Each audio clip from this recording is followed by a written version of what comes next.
Les fondamentaux du régime fiscal suisse. Les tâches de l'État sont financées principalement par l'impôt. L'impôt constitue un prélèvement effectué par l'État sur les ressources et le patrimoine des contribuables, personnes physiques et morales.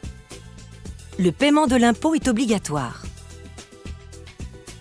En Suisse, l'impôt est prélevé à 3 niveaux de souveraineté: la Confédération, les cantons et les communes. Au plan fédéral, cantonal et communal, les autorités doivent veiller à l'équilibre budgétaire. Cela implique que l'impôt doit financer les tâches nécessaires de l'État, clairement identifiées et choisies. Certains impôts ne peuvent être prélevés que par la Confédération. D'autres sont obligatoirement prélevés par la Confédération, les cantons et les communes.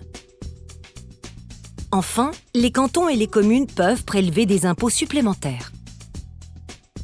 La taxe professionnelle communale, par exemple, n'est prélevée qu'à Genève.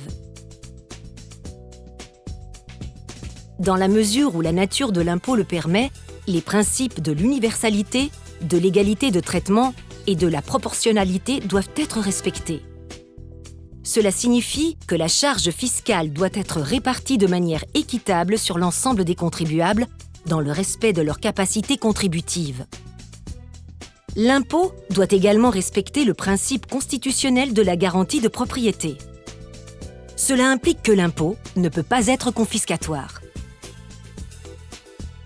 Il existe 2 familles principales d'impôts: les impôts directs et les impôts indirects.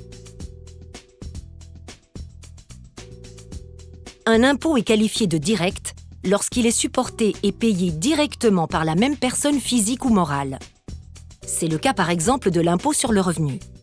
Le contribuable taxé supporte et verse l'impôt, en l'occurrence à l'État.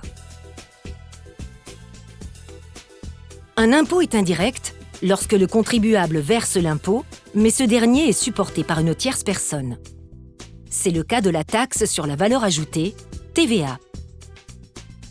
Le contribuable, l'entreprise, verse l'impôt à l'État, mais cet impôt a été payé par un tiers, le consommateur.